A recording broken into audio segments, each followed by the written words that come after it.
When Jesus was, and as he sat upon the Mount of Olives, that's Matthew 24 from verse 3.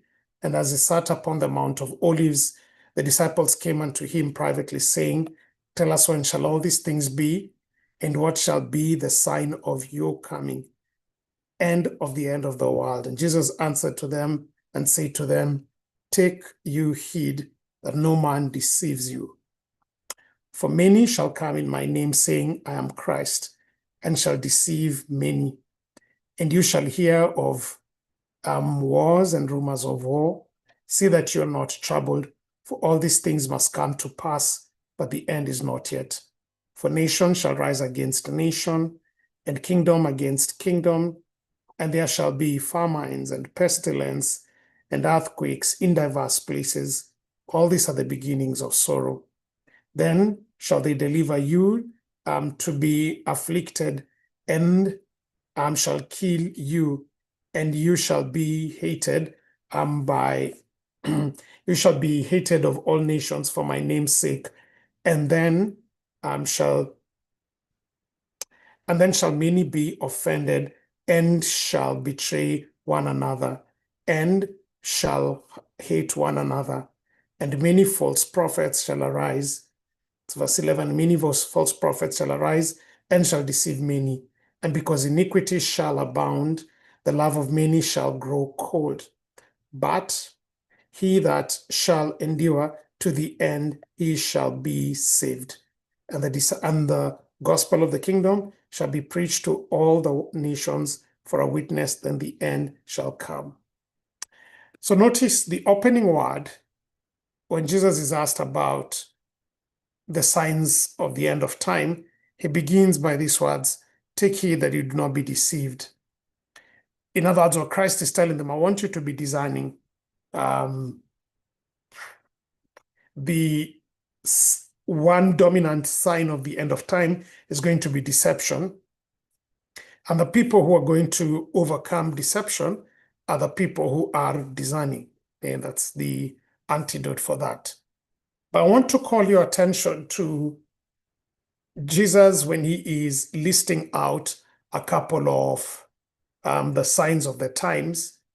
Please notice the conversation begins in verse 2, and it is not until verse 11 that we pick anything spiritual. And even when we begin in verse 11, the spiritual, it is false prophets.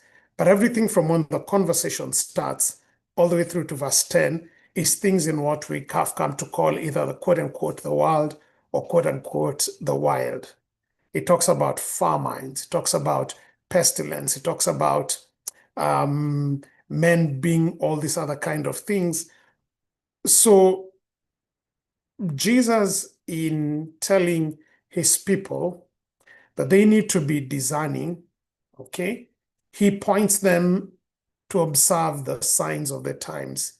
When you'll be seeing things happening in the wild world, it wasn't just for information, but it was meant to spur transformation.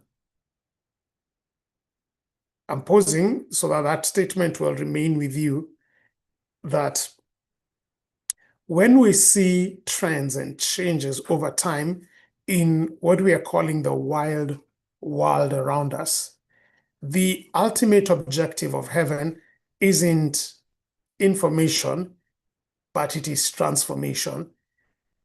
God isn't just more keen to pump at us data. What he's looking for us to have is a response to that data. That's why he does all of these things.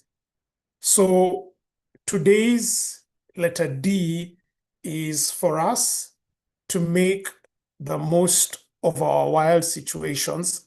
God is inviting us to build a posture of discernment. It's a posture of discernment. I'd like us to go back to the anchor story that has been guiding us, and that's the story of Noah. It's found in the book of Genesis. We have been reading chapter 6 as the opening bit to tell us, but I'd like us to go towards the end of Genesis 6 for us to discern a few more things that God wants us to do. We'll read fairly extensively in the chapter so that you understand the story. Genesis 8 from verse 1, it says, "And God remembered Noah and every living thing and all the cattle that were with him in the ark. And God made a wind to pass over the earth, and the waters assuaged. The foundations also of the deep and the windows of heaven were stopped, and the rain from heaven was restrained, and the waters returned from off the earth continually. And after the end of the 150 days, the waters were abated. And the ark rested in the 7th month, on the 17th day of the month, upon the mountains of Ararat. And the waters decreased continually until the 10th month. In the 10th month, on the first day of the month, were the tops of the mountains seen. And it came to pass at the end of 40 days that Noah opened the window of the ark, which he had made, and he sent forth a raven, which went forth to and fro until the waters were dried up from off the earth. Also, he sent forth the dove from him to see if the waters were abated from off the face of the ground. But the dove found no rest for the sole of her foot, and she returned unto him into the ark, for the waters were on the face of the whole earth. Then he put forth his hand and took her and pulled her in unto him into the ark. And he stayed yet another 7 days, and again he sent forth the dove out of the ark. And the dove came in to him in the evening, and lo, in her mouth was an olive leaf plucked off. So Noah knew that the waters were abated from off the earth. And he stayed yet another 7 days, and sent forth the dove, which returned not again unto him any more. And it came to pass in the 600th year and first year, in the first month, on the first day of the month, the waters were dried up from off the earth. And Noah removed the covering of the ark, and looked, and behold, the face of the ground was dry. And in the 2nd month, on the 7th and 20th day of the month, was the earth dried. And God spoke unto Noah, saying, Go forth off from the ark, you and your wife, and your sons wives with you. Bring forth with you every living thing that is with you, of all flesh, both of the fowl and of the cattle, and of every creeping thing that creeps upon the earth, that they may breed abundantly in the earth, and be fruitful and multiply upon the earth. And Noah went forth, and his sons, and his wife, and his sons' wives with him, every beast, every creeping thing, and every fowl, and whatsoever creeps upon the earth after their kind, went forth out of the ark. Profound story. There's a difference between data and insight. There's a difference between data and insight. I come originally from the country of Kenya, specifically the Western Province, and in my rural community, it normally rains in the afternoons. And there's a specific place when you stand at the door of our house. When you look, you can look to your left, to your right, to the back. There's a particular direction which when you look and you see dark clouds, you know it is going to rain here. There may be, generally that place is somewhere, when you stand at the door of the house, the front left corner, the front to the left. If you see clouds from there, you know it's going to rain. If you see clouds on the right, they may be dark, but you know that's not going to be your rain. Or if you see some dark clouds behind the house, you know that's not going to be your rain. It's not going to rain. So the dark clouds is data, it's information that you're taking in. But what follows after that is that when you see the right clouds, when you see the dark clouds in the right place, for those who come from the village, you understand you have to begin making certain preparations. We dry our corn out in the open. And so if there was corn that is out, it needs to begin being brought in. We have the genuine free-range chicken or animals. And so when you see the clouds, you begin getting the chicken into their coop and the various other livestock, the goats and the cows into their shed. That is insight. The dark clouds is data. The removing of the corn and the getting the animals into safe places, that is insight, because over the years we have known that when we see those dark clouds and are not responsive to remove the corn, the rain comes and makes a mess and can at times come in such high amounts it can sweep away the corn. Or the rain can come and, like, if you have lambs or calves, and when they're rained on, they don't do too well in terms of health. So there's data, and then there is discernment, or what I'm calling here insight. It is only as data is combined with discernment that it produces wisdom or wise actions. Let me repeat, I'm realizing I'm teaching slowly here. It is only as data is combined with discernment that it produces wise steps or wise actions. The decision to remove the corn or the decision to move the animals, those are wise actions, but that is because of discernment built over time. And so I want to just pause straight out of the gate and begin asking you, when you see the wild, and the wild gives us a lot of data, there's the latest dress code, there's the latest weird music, there's the latest fad in eating, or you see some meal portions and size that you're wondering, when is a gluttony going to stop?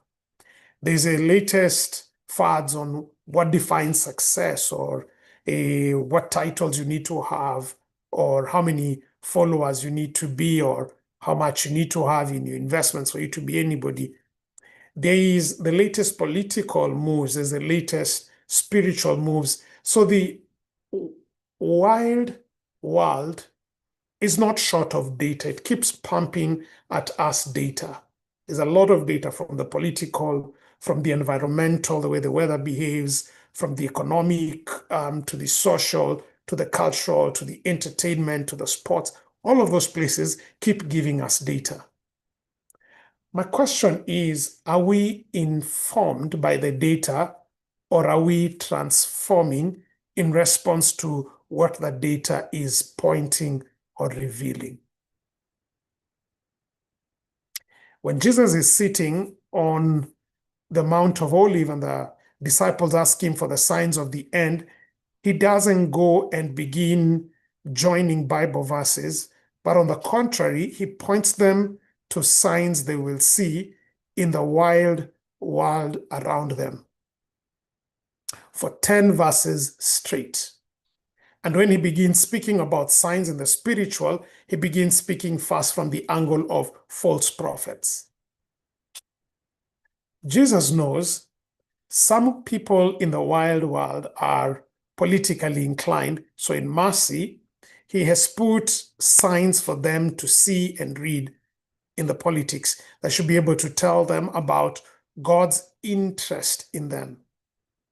God also knows that some people are economically inclined, and so he has allowed that there will be signs in the economic data which those who are thus inclined can be able to trace the dealings of the divine in that sphere, or in the sphere of humanity, but as revealed through economic terms. God knows some people are inclined more to read the environment. They look at the changes in trees and in rivers and all of those. And in love, because he does not want any of them to be lost, he has so ordained that there will be signs in the climate and the way it changes, that people will also be able to discern that God is interested in the affairs of human beings and the eternal destiny and their present well good. And so he's put signs to arrest their attention there. But all those signs are going to be data, are going to be opportunities of data. And in the same way, I could see the rain from my rural home coming and choose to do nothing about the maize or the corn or about the animals, and they would get destroyed. It's the same thing. Data in and of itself does not transform, but data has to be united with discernment for there to be the production of wise actions that transform. Before we just go and look at 3 layers of data, let me ask you here, in complete love, complete honest love, let me begin with my Adventist friends here. As a people, we are excellent at getting data. We pride ourselves very deeply, and so about being a prophetic movement, and we have no shortage of data. But let me ask you, is our data leading us to transform? Let me use the words of Ellen White. She makes 2 very distinctions that we need to understand when I'm speaking about transformation. Ellen White says, revival signifies a resurrection from spiritual death. It is like the spirit re-entering a body that was dead. That is revival. Reformation is a change in ideas, theories, habits, practices. Think about those things. Ideas, theories, habits, practices. That is what reformation is.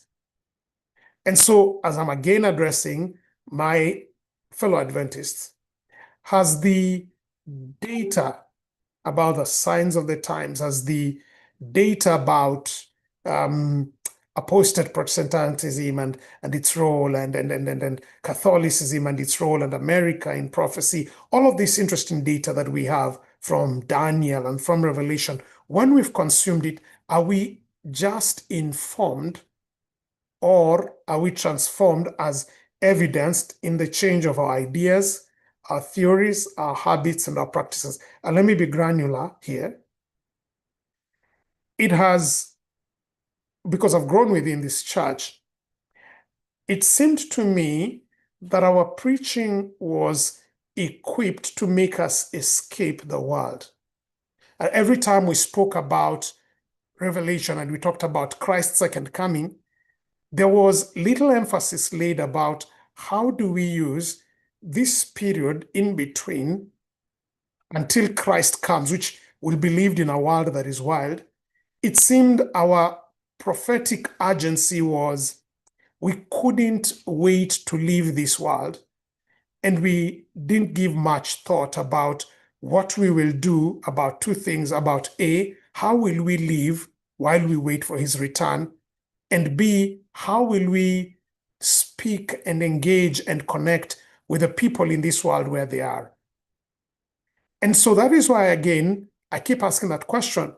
Is our data making us more afraid, and we are confusing or we have baptized our fears to be called and recalled them revival, when what we really look at, when we genuinely begin looking at them, you may begin discerning that what we assume is revival is nothing more but being sustained on the edge of adrenaline by the fear of a returning God. Or are we being transformed? Are we being able to get to the point we have that healthy balance of being heavenly minded, but then being earthly relevant? There are 2 classes of people. There are those who are so earthly minded they're of no heavenly good, and then there are those who are too heavenly minded until they are of no earthly good. But we as an Adventist people, we need to be individuals who are equally heavenly minded, and at the same time earthly relevant, because everything we need to do this side of heaven will be done in this wild world and will be done within this body. And so until and unless our data about heaven, our data about what is to come begins impacting, and practically so, how we live on this side of the heavens, and not just merely urging us to begin thinking about how to run and escape. And there are very many places we can create to escape. We can create spiritual bubbles. We can create spiritual talk. We can create never-ending programming. So we are this week and the other week, and then the next week we're always in church. And when you basically look at it, what we're doing is we are running away from a real world through the very spiritual bit called spiritual programming. Have we paused long enough to begin asking ourselves, at the end of this week of prayer, at the end of every sermon we do on Sabbath, have we equipped the individual to step into the real world and be able to make an impact as an accountant and whichever space they are? I belabor that point again, but data about the second advent of Jesus, data about Daniel in prophecy, data about John and the Revelations, data needs to be dealt with discernment for art to be able to produce wisdom and transformation. Time is not permitting me, but let me ask you, as a father and as a mother, you've lived longer than your child, so you have quite an amount of data. You've seen trends, you've seen behaviors that lead astray or destroy potential. But are you praying as a parent that your data can be able to be combined with discernment so that when you interact with your child, it leads to transformation?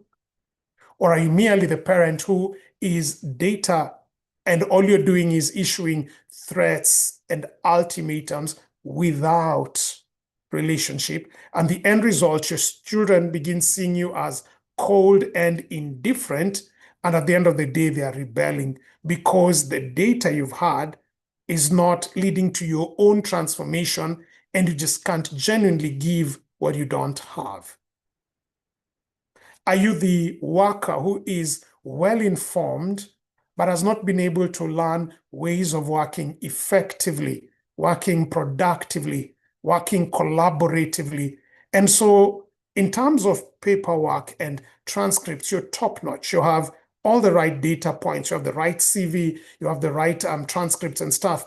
But when it comes to the world of real work, you've not been given that, you've not been able to build that additional grace of discernment of when to speak, when to be silent, how to build relationships and that. And so as an end result, you go to the workplace and you cannot stay on a job because your data may have made you get the title of engineer, but it has not transformed you into a team player. And for many of our spiritual folk, when we are going through stuff like that, we then begin feeling we are being persecuted. No, maybe at times you're not just being persecuted. You just maybe are a poor colleague to work with, or your work ethic is not that great, or you're not as productive as you imagine you could be. You suck at working in teams. And so your data that you learned in university needs to be combined with discernment for you to know when to apply it and how to apply it.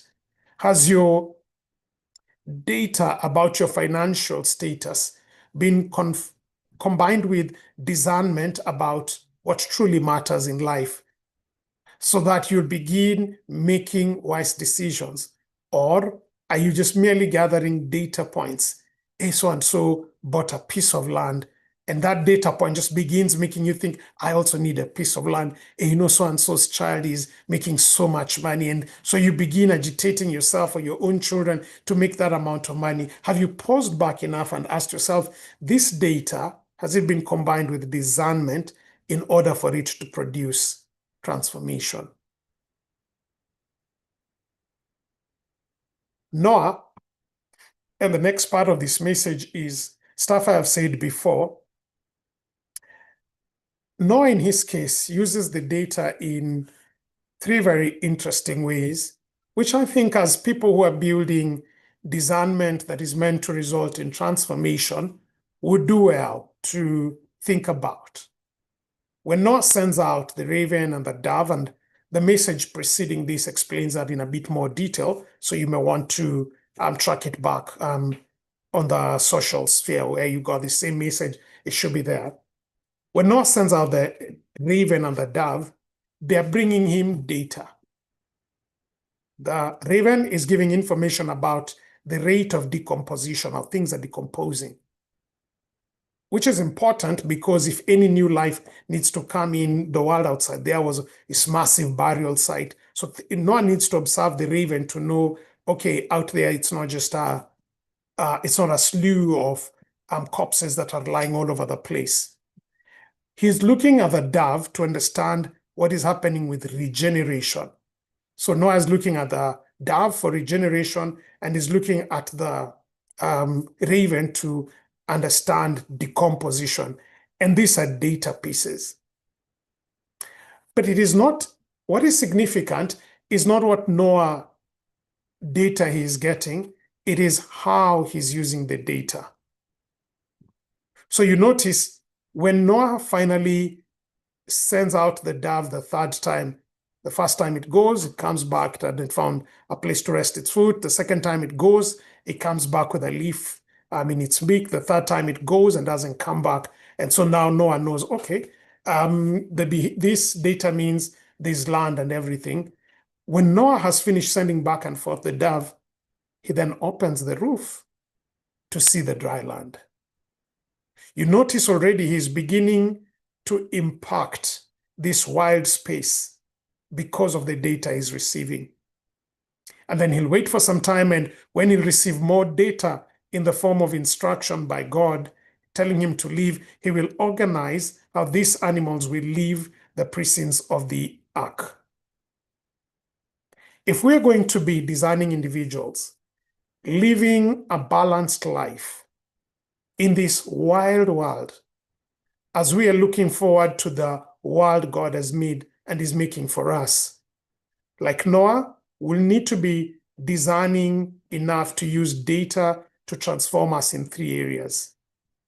Number one, and here I know I'm repeating, but I need to repeat stuff I've said before. So number one is Noah uses the data to come up with a plan on how to widen.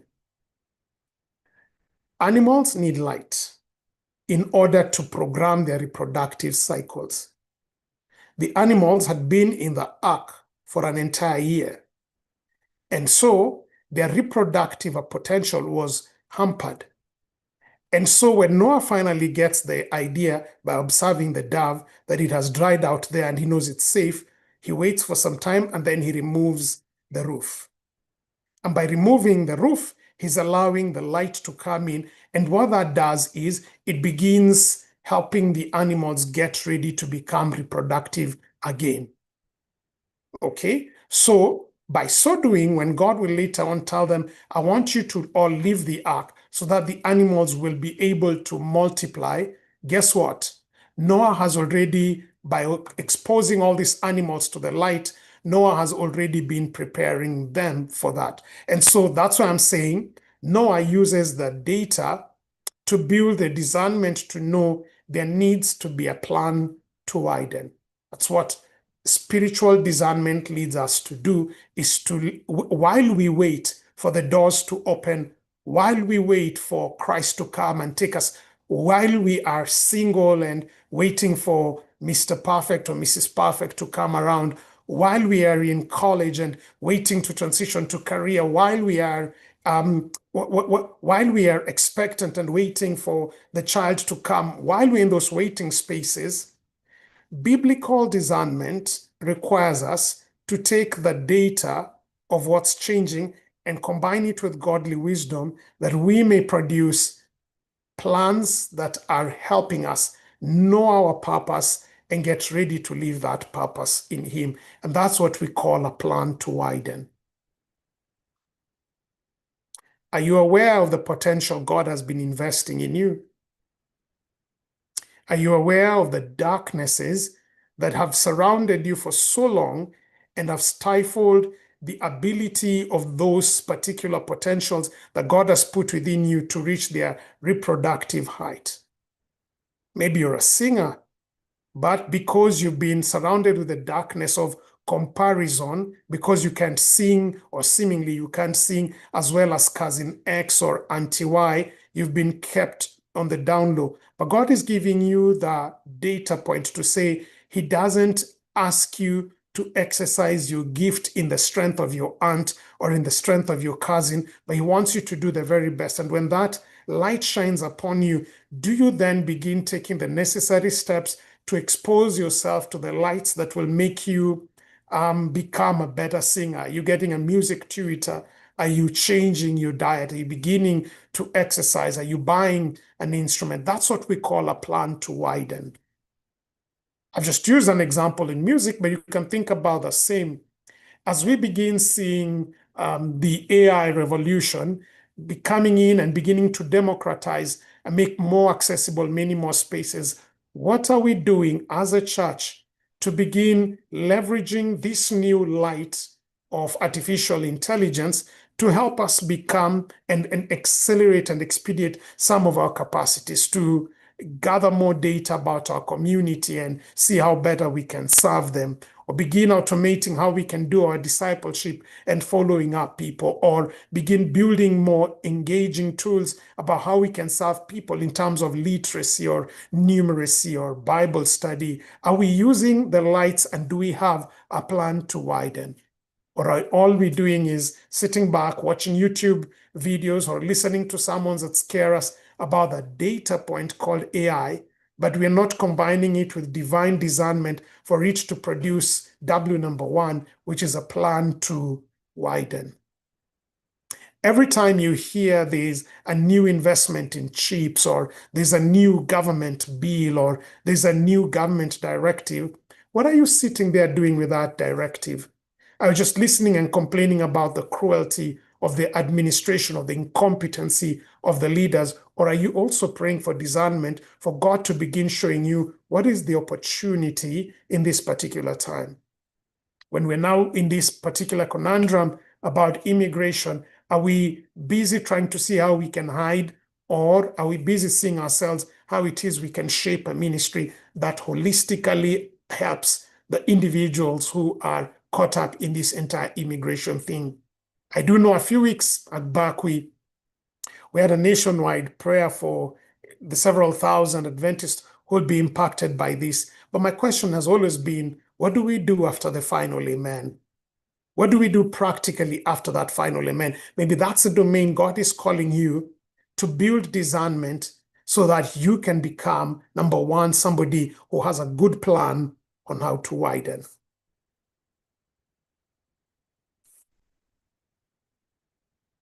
Number two, when Noah is told to release the animals, to let them go back into the wild, he does it while making sure, A, there's no stampede, so nothing is killed, and B, he does it in a way that ensures each one of them steps into their respective potential. Okay? So not only has he exposed them to the lights that helps them become more productive, he also releases them in a way that helps them achieve their fulfillment. For him to do that, Noah has to make sure he has a plan to work. Noah has to make sure he builds the discernment about work and its place and its role. It took a lot of work to think, what animal will we release first? What animal will we release next? And at which interval are we opening which floor? That was a lot of work. It had to be worked out. It didn't just happen. And if you've ever kept animals in confinement for long, you do know that when you finally want to release them, they're very jumpy. See anyone with a dog that stayed indoors for long, or a cat that's been indoors for long, or a calf that's been indoors for long, when the time comes to open and release them, they become very jumpy, they become very restless. And therefore, you need to be very discerning. You need a very good plan on how to release them. So Noah is not just receiving data from God telling him, release these animals, and Noah is haphazard. No, Noah comes up with a plan that has work in it. So one of the discernment pieces we need to build is how are we going to widen? How are we going to use our God-given potential? Which ones have been buried in light? Which one, in darkness? Which ones have we been underusing? What's God's purpose for my life? That's the discernment side of widening. But then there's a discernment side called work, where it now moves from theory to practical, where it moves from potential to actuality, where it moves from possibility to reality. That bridge, that piece, that muscle is called work. And so, in order for us to be all that God desires and designs us for us to be, we will need to begin building that second piece of muscle, and it is the muscle we call discernment, called work. And let me ask you, what's your attitude towards work? Do you think of work as a curse? Do you think of work as being beneath you? Are you merely an individual who assumes that because Jesus is coming back the second time, you want to do as little as possible? Are you envious about other individuals' possessions, but not willing to be able to put in the work that will be needed to get you there? Do you want the outcome, but you do not want the input? Do you want the prize, but you do not want the process? The animals don't just leave the ark anyhow. That would have been a stampede. The animals leave the ark in a very organized and in a very structured way. That line of discernment that allows the data to become transformation is called work. You need to work on your marriage, because anything worth having in life is built, it's not bought. You may buy your wife roses, but if you keep neglecting her, soon your marriage will be in problems. You may cook your husband the best food, but if you keep undermining his authority and emasculating him, there'll soon be problems. You may take your children to the best schools, but if you keep being absent and not there to model for them the values you want to live in, you will soon be in trouble. Why? Because the everything worth having in life is built through work. It's not merely bought. So I'm speaking about this because many individuals need to rediscover this discernment piece called work, since the thing holding many of us corporately and individually from being all that we can be, from moving from merely data and into transformation, is because this discernment piece called working on it has been lacking. We'd rather spend hours gossiping about so-and-so's status than actually putting in time to begin helping them. Would rather speak endless hours about so-and-so's possession rather than banding together and beginning to work to create value, which will result in us being able to increase our earning. Would rather spend endless hours envying and running after a few dollars here and there, rather than begin to thinking, how can we band together and begin not chasing 100% of $10,000 opportunities, but begin even chasing 5% of $1 million opportunities? Work. Work is a gift. And I'm not saying overworking is a gift, and I'm not saying work is our identity. No, I'm saying work is a gift from God. It was there before sin. It was given to us after sin to help us modulate this. And if we're going to change the data of God's instruction to move into transformation of a new world or whichever other piece, and if we are going to be effective in using our waiting time on this world as we wait for Jesus to come back the second time, if we're going to make the most of it, we are going to have to combine our data about the signs of the time and the prophecies of everything with a willingness to work.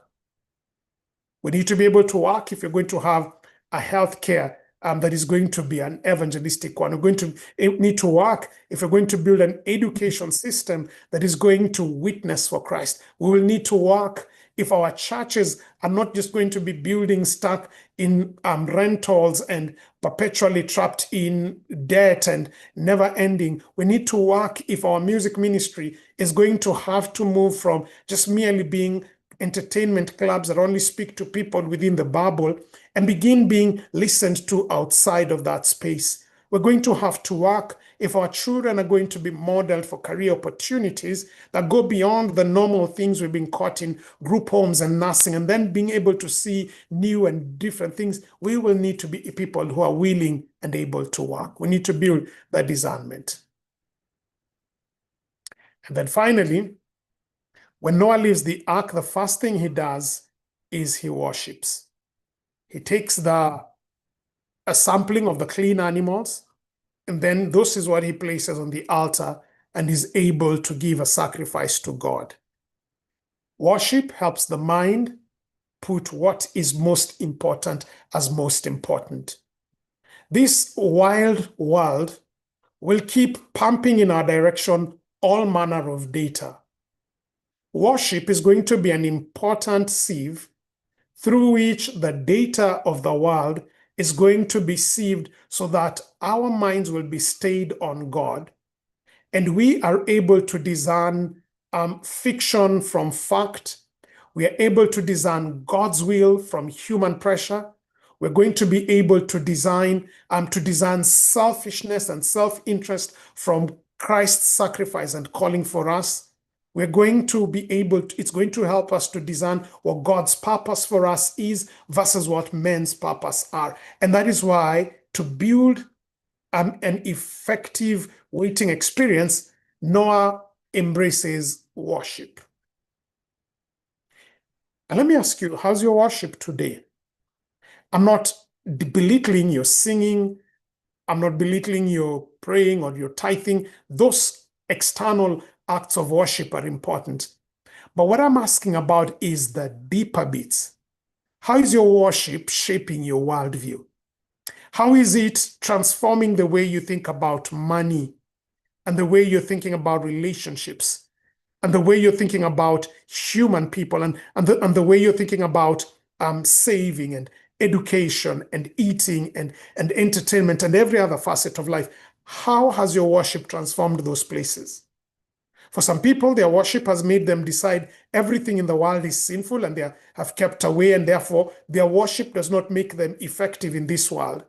Some people, their worship is so deficient, it's made them take in and everything from the world, and therefore they've just completely compromised and be swallowed in. But the kind of worship we need is a kind of worship that produces the discernment Noah had. The ability to know, I will take some of the animals, I will not kill all of them, so that there will be continuity, and that these things that I am using as worship do not become idols in themselves, but that my worship helps me center my mind on God, and my worship provides a filter that builds wisdom, that is practical, that is tangible, that is authentic, so that when I rise from my worship, like Noah did, I am able to become more effective in the world in front of me. If at the end of our worship, all we have gained is a fluency in internal language, and we are only able to feel comfortable and confident in this place, something needs to be reinvestigated about that worship. Noah worships at the door of the ark, but he does not remain at the door of the ark. Noah worships at the door of the ark, but then he steps into the real world that is being opened in front of him to touch it, to transform it, to till it, to turn it around into something good. If our worship is not of that kind, then something about it is wanting. And so here is Noah, standing in front of a world of endless potential. That's the data. He can see new brooks, he can see new rivers, he can see new trees, he can see a lot of data. But the third piece of discernment he has to build before he steps into these new possibilities is the muscle, is the discernment angle called worship. Because then it will serve as a filter by which he will engage and categorize every opportunity that is presented before him. And his worship was of such a nature that it did not freeze him in place. It did not make him want to go back into the ark, but rather his worship was so rich and wholesome, it catapulted him into the world to be a transformer. Data needs to be combined with discernment for transformation to occur. This wild world will keep giving us data ceaselessly. But if we are going to be individuals who transform this wild world, if we are going to be individuals who get to be transformed to be like Christ in this wild world, if we are going to be individuals who learn to live in this world while preparing for the world to come, we'll need to build three pieces of discernment. The discernment on what it is God is calling us to widen on. The discernment on what God is calling us to work on. And the discernment of what worship filters God is asking us to put on. And when these three things come together, widening, working, and worship, it allows us that the data around us does not overwhelm us and make us freeze, that the data around us does not corrupt us and make us compromise, but that the data around us is carefully chosen so that we are not merely informed, but we are transformed to be transformers of the space around us. So let me ask you, where are you stuck today? Are you an endless data consumer? Attending every week of prayer and every prophecy seminar and reading every other blog and watching every other YouTube thing about the signs of the time, but all you have is a bunch of data and no transformation around you? Or are you endlessly consuming the data points from the world? You know what's happening in the world of Bitcoin and what's happening in the world of tech and AI and what's happening in the realms of economics and philosophy and sociology, and you're a good social commentator, but there is no transformation in you. May I invite you that whether you are stuck just with a bunch of spiritual data, or whether you're stuck just bunched up with wild data, God is still eager to save you. He wants you to help build your self-discernment. Discernment that will widen you. Discernment that will beg you to work. But discernment that will need you to have spiritual filter called worship so that you will be all He intends you to be. Gracious Lord, thank you for choosing to use data points from things we can relate in the environment, in the economics, in the politics, in the socials, in every other sphere. It is testimony that you're not desirous of any one of us to be lost. A loving Father, data in and of itself will not save. Data in and of itself will not transform. It needs to be decided upon with discernment. And God, I pray you may help us build discernment in those three lines. What it is that we need to widen. Show us what our purpose in you and our calling in you is. Peel back the darkness that has engulfed certain areas of our potential so that it will breathe fresh air and be able to be expressed in you. Help us build discernment on what areas it is we need to work, so that where we are stunted or derailed because we are not working, we shall be able to regrow. And where we imagine we just need to buy what we actually need to work on, you may guide us to roll our sleeves and be able to cooperate with you and work. And Father in heaven, help us build the discernment of worship that will help us know your will, your mind, your heart, your agenda. And that by those criteria, we will be able to make sense of all the data and its opportunity and possibilities that you surround us with. That we'll not just plunge headlong because we can or because we are aware, but we will move only, Lord, in the direction that is harmonious with your heart and with your will. So keep us, move us from data, give us discernment, and may we be transformed people whom you will use to transform the world around us. In Jesus' name I pray. Amen. God bless you all. Amen. Amen.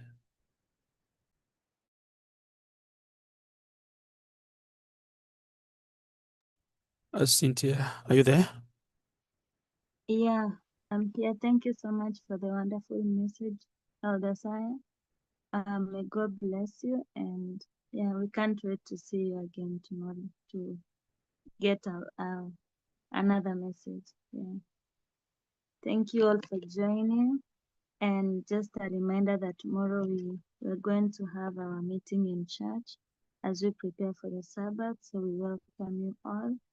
And thank you for joining tonight. Thank you. Karibu sana, Pastor. Asante sana. Thank you so much, Cynthia. We appreciate your moderation here tonight. Thank you. I'm so proud of you, young people. You stepped up this week, and indeed, you've been blessed with your leadership. Elisaya, we are so grateful. As my young people have indicated, as Cynthia said, we have been blessed this week. What a message. What a week it has been. Thank you so much for taking your time. We know that you have a very busy schedule, but when we requested you to speak to us through this week, graciously you made the time, and we truly appreciate your time. Thank you so much, and we've been blessed. It's our prayer that each one of us we go out there and engage the world, so that through us, God will be able to work it out and bless the world around us. Tomorrow, Elder is coming to town. We pray for him. He flies in. He will be with us tomorrow night at church. So all of us are invited, as Cynthia indicated. For Vespers tomorrow, you'll be speaking from church tonight. So we do not have this platform tomorrow. Well, maybe we do Elder Nyaga, but we will be in person. If you are within the Twin Cities, we welcome you to come and worship with us at United Central. LSI will be with us tomorrow night. He'll be speaking to us on Sabbath morning during the divine hour, and sometimes Sabbath afternoon before he leaves town on Sunday. So that is the very short schedule that he will be having with us when he comes to town tomorrow. In connection to that, as we announced earlier on in the week, tomorrow we'll be conducting the final funeral service for Sister Hola Mosiori and the family. Will be with us tomorrow, beginning at 9 o'clock in the morning. 9 or 10 in the morning, I think. Yeah, we'll start gathering by 9 so that they can. The service is going. The body is going to. They're going to bring the body by 10. So their family is requesting that we start gathering by 9. Okay, so by 9 o'clock, and they'll come in around 10 o'clock. We conduct the service until around 1 o'clock before we proceed to the cemetery to lay Sister Hola to rest. So let's come out and be with the family, support and pray with them, comfort them during this very difficult time. It's been hard for them. It's been I think 3 or 4 weeks, really hard for the family. Thank you so much for reaching out and embracing them during this very cold season in their lives. So tomorrow is the final day. I think the address to the cemetery has been posted out somewhere, and Elder Nyaga is going to share that information with all of us on the church forum so that we get to know it. And if you come to church, it will be given at the end of the service. The address will be out there for us to go to the cemetery and stand with the family. Elder Saya has got the books that he has written. He's been talking about it all week. And he is intending actually to send 20 copies to us. But before those copies are sent, we don't want books to be sent here and they get stuck. I wanted us to take just 5 minutes tonight here, indicating that we need a copy because shipping those materials requires resources. And the one thing we can promote and appreciate the ministry that the LSI is doing is to support this endeavor that he has done. It's only $20.